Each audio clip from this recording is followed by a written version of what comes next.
مکرم رسول معظم جناب محمد الرسول اللہ صلی اللہ علیہ وآلہ وسلم نے فرمایا ہے احب البلاد الی اللہ مساجدها، روئے زمین پر سب سے پسندیدہ ترین جگہیں ہیں جو اللہ کے ہاں پسندیدہ ہیں، مساجدها وہ اللہ کی مساجد ہے۔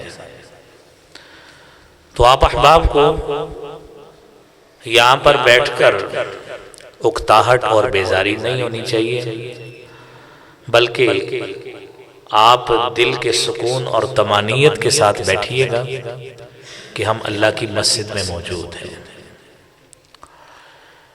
حضرات، ہم جو گفتگو کریں گے وہ ہے کہ ایمان کی لذت کیسے نصیب ہوتی ہے۔ کلمہ میں نے بھی پڑھا ہے، آپ احباب نے بھی پڑھا ہے، اور ہم سب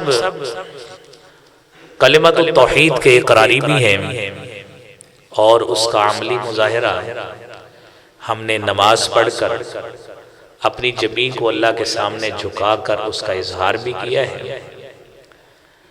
لیکن دوران زندگی کچھ معاملات ایسے آتے ہیں جہاں پہ ہم سے کچھ چیزوں کی بھول ہو جاتی ہے، ہم سے کچھ چیزیں صرف نظر ہو جاتی ہیں، تو ان کی تذکیر کے لیے، ان کو ریکال کرانے کے لیے اور اسی حوالے سے ہم نے بات کرنی ہے، تاکہ وہ بات میرے لیے بھی، آپ احباب کے لیے بھی فائدہ مند رہے، اور ہماری زندگی کے لیے اور بقا کے لیے اور اخروی زندگی کے لیے اچھا سما پیدا کرے۔ آپ دیکھیے، جب ہم ایمان لائے ہیں، اس ایمان کو ہمارے اندر وائبرنٹ ہونا چاہیے۔ یہ اس پہ بیل جب ہم بند کرتے ہیں نا، وائبریشن لگاتے ہیں، کال آتی ہے نا، وائبریشن ہوتی ہے، وہ بتاتا ہے کہ آپ مجھے سنیں، آپ کو کوئی پیغام دینا یا سننا چاہتا ہے۔ اللہ کا پیغام آئے ہمارے اندر سے وائبریشن ہونی چاہیے، ہمارا دل اندر سے وائبرنٹ ہونا چاہیے، پتہ لگے کہ ہمارے اندر ایمان موجود ہے۔ رسالت مآب صلی اللہ علیہ وآلہ وسلم نے جب اپنے صحابی کو نیکی اور بدی کی پہچان بتائی، آپ نے فرمایا البر حسن الخلق، نیکی اچھے اخلاق کا نام ہے، والاثم ما حاک فی صدرک، اور گناہ یہ ہے جو آپ کے سینے میں کھٹکتا ہے۔ اس کا مطلب ہے کہ اگر دل جاگتا ہو، ایمان موجود ہو، تو پھر گناہ آتا ہے، اس کے لیے گناہ کے لیے ایمان ریزسٹ کرتا ہے، مزاحمت کرتا ہے، اور ہمیں اس ارتعاش سے اور وائبریشن سے پتہ لگتا ہے یہ گناہ ہے، یہ کام نہیں کرنا۔ اور پھر ایک اور پہچان یہ ہے وَكَرِهْتَ أَن يَطَّلِعَ عَلَيْهِ النَّاسِ، کہ ہم اپنا عمل دوسروں کو نہیں بتانا چاہتے، چھپانا چاہتے ہیں، یہ کام میرے بھائی کو پتہ نہ لگ جائے، میں یہ کام کرنے لگا ہوں، یہ اس کو پتہ نہ لگ جائے۔ تو اس کا مطلب ہے ظاہراً اکثر طور پہ وہ عمل ٹھیک نہیں ہوتا جو ہم دوسروں سے چھپاتے ہیں۔ چور چوری کرتا ہے نا، وہ ادھر ادھر دیکھتا ہے کہ مجھے کوئی دیکھ تو نہیں رہا، اس کا مطلب ہے وہ اپنے عمل سے لوگوں کو آگاہ نہیں کرنا چاہتا، تو اس لیے وہ ادھر ادھر دیکھتا ہے، تو وہ لوگوں سے مخفی رکھنا چاہتا ہے، اس لیے اس کا عمل بھی ٹھیک نہیں ہوتا۔ اب بھائیو، ہم وہ عمل کریں ہمارا دل مطمئن ہو، ہمارا انشراح صدر بھی ہو، دل کی طمانینت ہو جو عمل کرے، اس کا مطلب ہے ایمان ابھی جاگتا ہے، ایمان موجود ہے۔ ہمارے سامنے ایک نیکی اور برائی کی دونوں چیزیں آپشن موجود ہوں، نیکی کا ذوق پیدا ہو، برائی سے نفرت پیدا ہو، تو خوش ہونا چاہیے کہ ابھی ایمان موجود ہے۔ اور پھر ہم بار بار ہماری زبان پہ اللہ کی تسبیح، اللہ کی تحلیل، اس کی حمد، اس کی ثنا آئے، تو اس کا مطلب یہ ہے کہ ابھی ایمان اندر موجود ہے، اس کی لذت ہمیں محسوس ہوتی ہے۔ قرآن کریم کی آیات ہم بار بار روزانہ گاہے بگاہے ان آیات کی تلاوت کریں، تو اس کا مطلب ہے کہ ہمارے اندر ابھی ایمان کی حرارت موجود ہے۔ صبح اٹھتے وقت، جاگتے وقت، بیٹھتے وقت گھر میں داخل ہوتے، نکلتے وقت مسجد میں داخل ہوتے، نکلتے وقت کھانا کھاتے وقت، رزق لیتے وقت، چھوڑتے وقت ہمیں جب دعائیں یاد آتی ہیں کہ ہم نے یہ دعائیں کرنی ہیں اور ہم کریں تو ہمیں خوش ہونا چاہیے کہ اللہ کریم نے ہمیں ایمان کی دولت سے سرفراز کیا ہے۔ وہ ایمان ہمارے اندر موجود ہے کہ جس کی وجہ سے ہم بار بار اللہ کو یاد کر رہے ہیں۔ اور پھر بھائیو دیکھیے، زندگی کے دوران کئی معاملات ایسے بھی آتے ہیں کہ بسا اوقات ایسے ہوتا ہے کہ انسان کو ایسے مسائل کا سامنا کرنا پڑتا ہے کہ انسان مصیبت میں آ جاتا ہے، مشکل میں آ جاتا ہے، پھنس جاتا ہے، اور اس مشکل اور مصیبت کا شکار ہو کر وہ جزا فضا کے کلمات بولتا ہے۔ تو قرآن کریم نے اس حوالے سے بھی بتایا ہے کہ مومنو، اگر تمہارے اندر یہ معاملہ آ جائے، مصیبت پہنچے، کیونکہ یہ ایمان والوں کی نشانی ہے، وَلَنَبْلُوَنَّكُمْ بِشَيْءٍ مِّنَ الْخَوْفِ وَالْجُوعِ وَنَقْصٍ مِّنَ الْأَمْوَالِ وَالْأَنفُسِ وَالثَّمَرَاتِ۔ یہ نقصان کبھی مال میں ہو گیا، کبھی پھلوں میں ہو گیا، کبھی جانوں کا نقصان ہو گیا، یہ معاملات ہوتے ہیں۔ لیکن مومن کا کام یہ ہے کہ وہ جزا فضا نہیں کرتا، اِنَّا لِلَّهِ وَإِنَّا إِلَيْهِ رَاجِعُونَ۔ اس کا مطلب ہے کہ ابھی ایمان کی حرارت موجود ہے۔ تو صبر کرنا مصیبتوں پر، یہ بھی میرے بھائیوں ایمان کی نشانی، یہ سارے وہ معاملات ہیں۔ اب بات یہ ہے، رسالت مآب صلی اللہ علیہ وسلم نے فرمایا ثلاث من کن فیہ وجد بہن حلاوۃ الایمان۔ جس شخص کو 3 قسم کی دولت نصیب ہو جائے، اس کا مطلب ہے اس نے ایمان کی حقیقی مٹھاس کو پا لیا، ایمان کا سنتھسس حاصل کر لیا، ایمان کے جسٹ کو پا لیا، اور حقیقی مغز ایمان کا حاصل کر لیا۔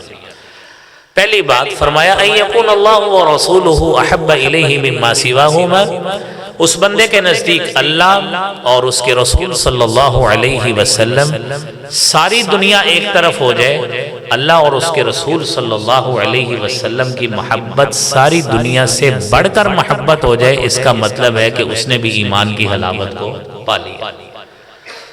پھر دوسری بات وَأَن يُحِبَّ الْمَرْءَ لَا يُحِبُّهُ إِلَّا لِلَّهِ، بندہ اللہ سے، کسی بندے سے محبت کرتا ہے تو محبت کرے یہ سوچ کر کہ میں نے تجھ سے محبت کی ہے صرف اس وجہ سے کہ تو دین کا پابند ہے، تو نماز پڑھنے والا ہے، تو قرآن کی تلاوت کرنے والا ہے، تو دین سے تعلق رکھتا ہے، تیری زبان سے بار بار اللہ کا ذکر جاری ہوتا ہے، تو گالیوں سے بچتا ہے، تو جھوٹ سے بچتا ہے، تو غیبت اور چغلی سے پرہیز کرتا ہے، میری اس بندے سے محبت ہے ہی اس وجہ سے کہ اس کی اچھی عادات بھی میرے ساتھ منتقل ہو جائیں گی۔ جو نبی کریم صلی اللہ علیہ وسلم نے فرمایا ہے نا، المرء علی دین خلیلہ فلینظر عمن یخالل، کہ آدمی اپنے دوست کے جو معاملات اور نظریات ہیں اس کے مطابق ہی ہوتا ہے، اس لیے دوستی کو سوچ سمجھ کے اختیار کرنا چاہیے۔ تو تیسری بات آپ نے فرمائی وَأَن يَكْرَهَ أَن يَعُودَ فِي الْكُفْرِ كَمَا يَكْرَهُ أَن يُنْقَضَ فِي النَّارِ، کہ یہ بندہ اگر ایمان کی حلاوت کو اور مٹھاس کو پانا چاہتا ہے تو اس طرح پائے کہ وہ کیا کرے کہ وہ کفر میں جانا اس طرح ناپسند کرے، کما یکرہ ان یلقا فی النار، جس طرح جہنم میں جانا ناپسند کرتا ہے، آگ میں اس کو گرایا جائے تو اس کو کتنی نفرت ہوتی ہے، جتنی آگ میں جانے سے نفرت ہوتی ہے اتنی نفرت اس کو کافر یا کفرانہ عقائد یا کفر والے اعمال کرنے سے بھی اسی طرح ہی نفرت ہونی چاہیے۔ تو اگر یہ 3 باتیں بھائیوں مل گئیں تو اس کا مطلب ہے کہ ایمان کی حلاوت کو ہم نے پا لیا۔ اب یقینی بات ہے کہ یہ موضوع ہی ایسا موضوع ہے، آپ اس کو جتنا مرضی جس ڈائمنشن سے مرضی بیان کر لیں۔ ہم سب سے پہلی بات کریں گے کہ اللہ اور اس کے رسول صلی اللہ علیہ وسلم سے محبت، اسی محبت کے گرد ہمیں کون سی چیزیں حاصل ہو سکتی ہیں کہ ہم ایمان کی حلاوت کو اور مٹھاس کو پالیں۔ آپ دیکھیے اللہ رب العالمین ہمارا خالق ہے، وہی ہمارا مالک ہے، اسی کے لیے ہم عبادت کرتے ہیں، اسی کے لیے ہم عاجزی کے ساتھ اسی کے سامنے عجز و انکساری سے ہاتھ بلند کرتے ہیں۔ تو اللہ رب العالمین نے سورہ توبہ کی 24 نمبر آیت میں فرمایا ہے ان کان آباؤکم و ابناؤکم و اخوانکم. دو محبتیں، دو طرح کی محبتیں بتائی ہیں، لیکن تعداد ان کی کتنی ساری ہے آپ گنتے جائیے. ایک طرف ان کان آباؤکم تمہارے ابا و اجداد ہوں، و ابناؤکم تمہاری آل اولاد ہوں، وَإِخْوَانُكُمْ تمہارے بھائی ہوں، وَأَزْوَاجُكُمْ تمہاری بیویاں ہوں، وَعَشِيرَتُكُمْ تمہارا خاندان ہو، وَأَمْوَالٌ اقْتَرَفْتُمُوهَا جس مال کو خرچ کرتے ہو وہ ہو، وَتِجَارَةٌ تَخْشَوْنَ كَسَادَهَا جس تجارت کے ختم ہونے سے تم ڈرتے ہو، وَمَسَاكِنُ تَرْضَوْنَهَا جن رہائش گاہوں کو آپ سجا کے رکھتے ہیں، مکانوں کو، دکانوں کو، بنگلوں کو، محلات کو، یہ ساری محبتیں ایک طرف. احب الیکم من اللہ ورسولہ وجہاد فی سبیلہ فتربصوا حتی یأتی اللہ بأمرہ واللہ لا یہدی القوم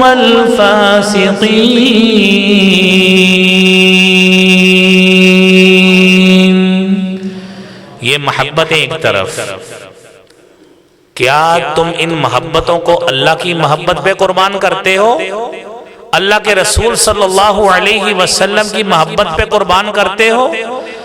اگر تمہیں اللہ اور اس کے رسول صلی اللہ علیہ وسلم سے واقعتاً محبت ہے تو یہ ساری ترجیحات ایک طرف ہو جائیں گی. اللہ اور اس کے رسول کی محبت جب تک سب سے بڑھ کر نہیں ہوتی اس وقت تک ایمان پورا نہیں ہو سکتا. اگر کرو گے تو ٹھیک ہے، نہیں کرو گے فتربصوا تو انتظار کرو، حتی یأتی اللہ بأمرہ پھر اللہ کا کوئی فیصلہ آئے گا. تمہارا دل تمہارے کاروبار میں ہی لگے گا، آل اولاد میں لگے گا، تم عبادت بھی کرو گے، عبادت میں تمہارا دھیان نہیں ہوگا، تمہارا سارا دھیان تمہارے مال میں، دولت میں، اولاد میں، سارا دنیاوی معاملات میں گھومتا رہے گا. جو محبتیں آپ نے 8 ایک طرف سنی ہیں سارا دھیان ادھر رہے گا، پھر نہ اللہ کی طرف دھیان ہوگا نہ اس کے رسول کی شریعت کی طرف دھیان ہوگا، پھر ایمان کی محبت نصیب نہیں ہوگی. پھر اس کے بعد اللہ رب العالمین نے سورہ بقرہ کی 165 نمبر آیت میں دو لوگوں کا تذکرہ کیا، دو طرح کے لوگوں کا. ایک وہ ہے جو اللہ سے محبت کرتا ہے اور ایک وہ ہے جو اللہ کے ساتھ شریک بنا کر اس سے محبت کرتا ہے. اور آپ آیت سنیے گا اور پھر سوچئے گا کہ ایمان کی حلاوت اور شیرینی کس کو نصیب ہوتی ہے. وَمِنَ النَّاسِ مَن يَتَّخِذُ مِن دُونِ اللَّهِ أَندَادًا يُحِبُّونَهُمْ كَحُبِّ اللَّهِ وَالَّذِينَ آمَنُوا أَشَدُّ حُبًّا لِلَّهِ وَلَوْ يَرَى الَّذِينَ ظَلَمُوا إِذْ يَرَوْنَ الْعَذَابَ أَنَّ الْقُوَّةَ لِلَّهِ جَمِيعًا.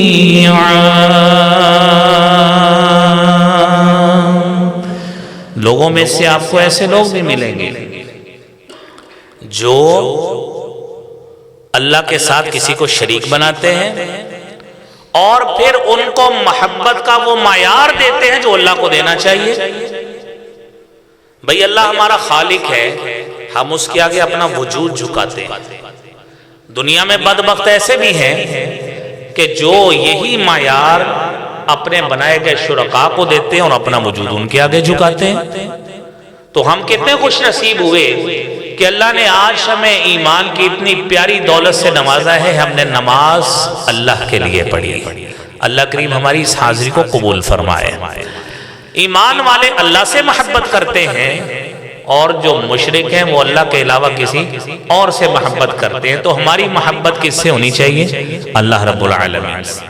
پھر میرے بھائیو قرآن کریم کی تیسری آیت سورۃ المائدہ کی سنیے کہ اگر انسان کو یہ چیز پسند نہیں ہے، اگر اللہ کی محبت اور اللہ کے دین کی محبت کو وہ ثانوی حیثیت دیتا ہے تو پھر اللہ رب العالمین ہمیں تنبیہ بھی کرتے ہیں، قرآن کی وہ بھی آیت سن لیجئے، یا ایھا الذین آمنوا من یرتد منکم عن دینہ فسوف يأتي الله بقوم يحبهم ويحبونه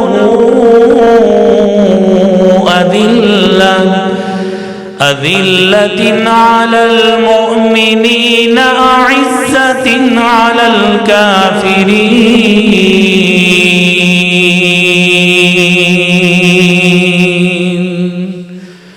اگر یہ چیز پسند نہیں ہے، دین سے منہ موڑتے ہو، اللہ کے دین سے بے رخی کرتے ہو، یاد رکھنا اگر اس دین سے بے رخی کی اللہ تعالیٰ تمہاری جگہ پہ ایسی قوم کو لے آئیں گے، یحبہم، اللہ ان کو پسند کرتے ہوں گے، ویحبونہ، اور وہ لوگ اللہ سے محبت کرنے والے، اذلۃ علی المؤمنین، اور ان کی خصوصیت یہ ہوگی مومنوں کے ساتھ شفقت کرنے والے، آپس میں شفقت کرنے والے ہوں گے، ٹانگیں کھینچنے والے نہیں ہوں گے، ایک دوسرے کے لیے محبت کے جذبات بانٹنے والے ہوں گے۔ اگر سختی کا معاملہ ہوگا تو کافروں کے ساتھ کریں گے، اپنے مومن بھائیوں سے سختی کرنے والے نہیں ہوں گے۔ حضرات یہ ساری باتیں وہ ہیں کہ جو ہماری بنیاد ہے، جس بنا پر ہم اللہ رب العالمین پر ایمان کی پختگی کو حاصل کر سکتے ہیں، اور اس کی کچھ دنیا میں علامات بھی ہوتی ہیں۔ سب سے پہلی بات یہ ہے، اگر ہم چاہتے ہیں کہ ہمارا ایمان وائبرنٹ ہو، ہمارا ایمان ہمارے اندر ارتعاش پیدا کرے، گناہ سے نفرت ہو، تو پہلی بات یہ ہے میرے بھائیو، اللہ کا ذکر کثرت کے ساتھ کرنا چاہیے۔ اللہ کا ذکر کثرت سے کریں گے، بات بات پہ اللہ کی یاد آئے گی، اور مسنون دعائیں ہمارے مشاغل میں شامل ہوں گی، روزمرہ کے معمولات میں شامل ہوں گی، تو یقینی بات ہے بات بات پر اللہ کی یاد آئے گی، ایمان کی حلاوت نصیب ہوگی۔ یا ایھا الذین آمنوا اذکروا اللہ ذکرا کثیرا وسبحوه بکرة وأصیلا۔ اے ایمان والو، اللہ کا ذکر کثرت کے ساتھ کرو، کثرت سے ذکر کرو گے، اس کی تسبیح کرو، تحلیل کرو، حمد بیان کرو، تو انشاءاللہ ایمان کی حلاوت بھی اور حرارت بھی قائم رہے گی، گناہ سے نفرت بھی آئے گی، نیکی کا میلان بھی پیدا ہوگا انشاءاللہ تعالی۔ حضرت سمرہ بن جندب رضی اللہ تعالی عنہ بیان کرتے ہیں، رسالت مآب صلی اللہ علیہ وآلہ وسلم نے فرمایا کہ یہ دعا ہے، میں آپ کو سکھاتا ہوں، کبھی آپ نے بھولنی نہیں ہے۔ آپ نے سکھایا سبحان اللہ والحمدللہ ولا الہ الا اللہ واللہ اکبر، 4 کلمات ہیں، ان چاروں کو ملا کر رسالت مآب صلی اللہ علیہ وسلم نے صحابی رسول کو دعا سکھائی، فرمایا ان 4 کلمات میں سے جس کلمے سے مرضی آغاز کر لو، جب تیری زبان اللہ کے ذکر سے تر رہے گی تو حقیقت میں ایمان کی لذت اور حلاوت نصیب ہوگی۔ یہ بھائیو، اللہ کا ذکر ہمیں کثرت کے ساتھ کرنا چاہیے۔ دوسری بات، ہم چاہتے ہیں کہ ہمارا ایمان ہمارے اندر حرارت بھی پیدا کرے اور اس کی حلاوت اور شیرینی بھی ہمیں محسوس ہو، تو دوسری بات بھائیو یہ ہے اتباع رسول صلی اللہ علیہ وآلہ وسلم۔ آپ نے علماء سے کثرت کے ساتھ آیات سنی ہے اتباع رسول صلی اللہ علیہ وسلم کے حوالے سے، کہ اللہ فرماتے ہیں ان کنتم تحبون اللہ فاتبعونی یحببکم اللہ، کہ اگر تم اللہ سے محبت کرتے ہو، محبت کے دعوے دار ہو، اللہ کے محبوب ہونے کے دعوے دار ہو، فاتبعونی، مجھ محمد صلی اللہ علیہ وسلم کی اتباع کر لو، تو کیا ہوگا؟ یحببکم اللہ، اللہ تم سے محبت کرنے لگ جائیں گے، وَيَغْفِرْ لَكُمْ ذُنُوبَكُمْ، محبت تو اپنی جگہ پہ ہوگی، اللہ تمہارے گناہوں کو بھی معاف کر دیں گے۔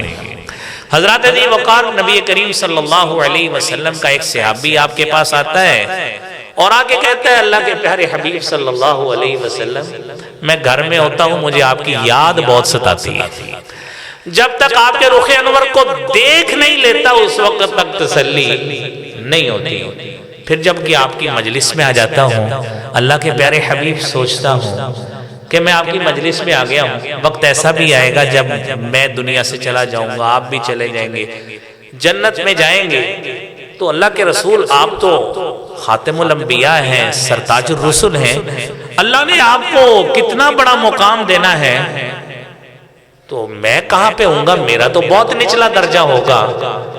اس کی یہ کہنے کی بات تھی، اللہ نے جبریل کو قرآن دے کے نازل کر دیا اور کیا کہا وَمَن يُطِعِ اللَّهَ وَرَسُولَهُ فَأُولَئِكَ مَعَ الَّذِينَ أَنْعَمَ اللَّهُ عَلَيْهِم مِّنَ النَّبِيِّينَ وَالصِّدِّيقِينَ وَالشُّهَدَاءِ وَالصَّالِحِينَ وَحَسُنَ أُولَئِكَ رَفِيقًا۔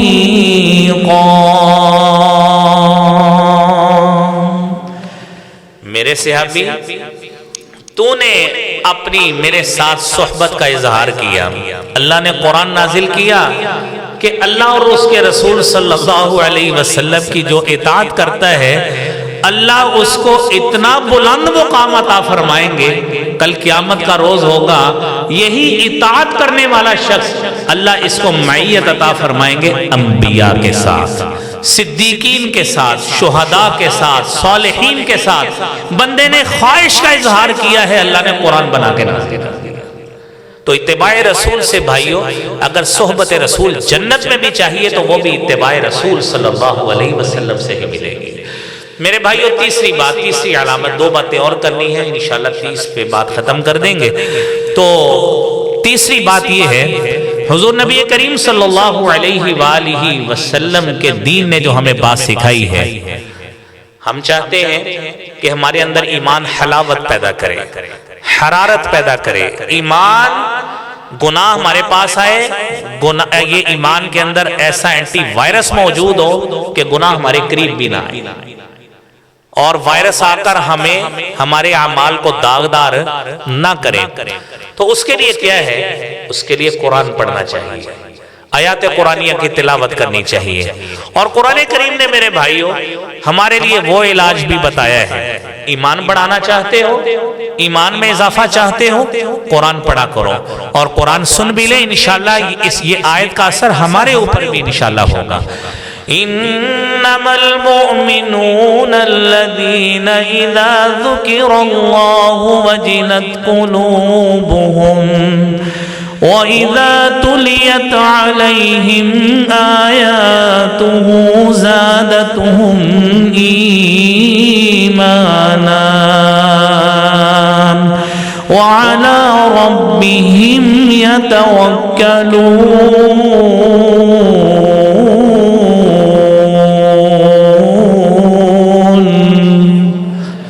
مومن وہ لوگ ہیں اذا ذکر اللہ کا ذکر کیا جاتا ہے وجلت قلوبہم دل ڈرنے لگ جاتے ہیں، دل ڈرنے لگ جاتے ہیں۔ وَإِذَا تُلِيَتْ عَلَيْهِمْ آيَاتُهُ آیات کی تلاوت ہوتی ہے زادتہم ایمانا ایمان میں اضافہ ہوتا ہے۔ آیات قرآنیہ سن کر بھائیو ایمان میں اضافہ ہوتا ہے۔ دنیا میں ایسے لوگ بھی آئے جنہوں نے کہا ایمان سٹل رہتا ہے، نہ اس میں کمی ہوتی ہے نہ اضافہ ہوتا ہے۔ امام بخاری رحمت اللہ علیہ نے باب باندھا، باب الایمان یزید و ینقص، اور اس میں حدیث لے کے آئے لا یزنی الزانی حین یزنی وہو مومن۔ آپ صلی اللہ علیہ وسلم نے فرمایا بدکار جب بدکاری کرتا ہے تو مومن نہیں ہوتا۔ لا یسرق السارق حین یسرق وہو مومن، چور چوری کرتا ہے تو مومن نہیں ہوتا۔ ولا یشرب الشارب حین یشرب وہو مومن، شرابی شراب پیتا ہے تو مومن نہیں ہوتا۔ ایمان اس کے اندر سے نکل جاتا ہے اور ایمان نکل کر چھتری کی مانند اس کے سر پہ کھڑا ہو جاتا ہے۔ جب اپنے برے فعل سے باز آ جاتا ہے ایمان دوبارہ اس کے اندر آتا ہے، لیکن اب ایمان کی کیفیت پہلے والی نہیں ہوتی۔ تو یہ بھائیوں ایمان میں اضافہ ہم چاہتے ہیں، کیوں؟ اس پہ کیوں اثر نہیں ہوا؟ نہ قرآن پڑھا، نہ دین کی تعلیم حاصل کی، نہ علماء کی صحبت میں بیٹھا، نہ گناہ کا فرق کا پتہ ہے، نہ نیکی کے امتیاز کا پتہ ہے، کوئی علم نہیں ہے نیکی اور گناہ کی پہچان کیا ہے۔ تو ان نیکی اور گناہ کی پہچان میرے بھائیوں اس وقت ہی حاصل ہوتی ہے جب اندر ایمان موجود ہوتا ہے۔ اور میرے بھائیوں چوتھی اور آخری بات، ہم اگر دنیا میں علامت چاہتے ہیں کہ ہمارا ایمان ہمارے اوپر اثر کرے تو وہ اس طرح اثر کرتا ہے، اپنے آپ کو بھائیوں ہمیں چیک کرنا چاہیے کہ ہم راتوں کو کتنا قیام کرتے ہیں۔ قرآن کریم میں اللہ رب العالمین نے عباد الرحمن کی صفت بیان کی ہے، والذین یبیتون لربہم سجدا وقیاما، کہ ایمان والے وہ لوگ ہیں، عباد الرحمن وہ لوگ ہیں جو راتوں کو سجدہ اور قیام کرتے ہیں، راتوں کو اس طرح ان کی راتیں گزرتی ہیں۔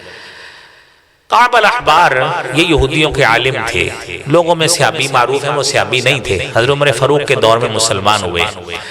یہودیوں کے عالم تھے، تورات کے حافظ تھے، کہتے ہیں انی اجد فی التوراۃ مکتوبۃ، میں نے تورات میں مومنوں کی اور ان کے نبی کی خصوصیات پڑھی ہیں، اور وہ تقریباً 16-17 خصوصیات ہیں۔ ایک خصوصیت جو ہمارے موضوع سے متعلق ہے، فرماتے ہیں لہم دوی کدوی النحل، کہ ان مومنوں کی خاصیت یہ ہے کہ راتوں کو ان کے گھروں سے شہد کی مکھیوں کی بنبناہٹ کی آوازیں آتی ہوں گی۔ وہ آوازیں کیا ہوں گی؟ وہ اللہ کے سامنے گریہ زاری کرنے کی آوازیں ہوں گی، اپنے گناہوں کی معافی مانگنے رونے کی آوازیں ہوں گی۔ راتوں کو میوزک کی آوازیں نہیں آتی، راتوں کو باتوں کی آوازیں نہیں آتی، رات کو آوازیں آتی ہے اللہ کے سامنے رونے کی، گریہ زاری کرنے کی۔ اور سورہ زاریات کی آیت سنی اور بات ختم کرتے ہیں، ان المتقین فی جنات وعیون آخذین ما آتاہم ربهم انہم کانوا قبل ذلك محسنین كانوا قليلا من الليل ما يهجعون وبالأسحار هم يستغفرون۔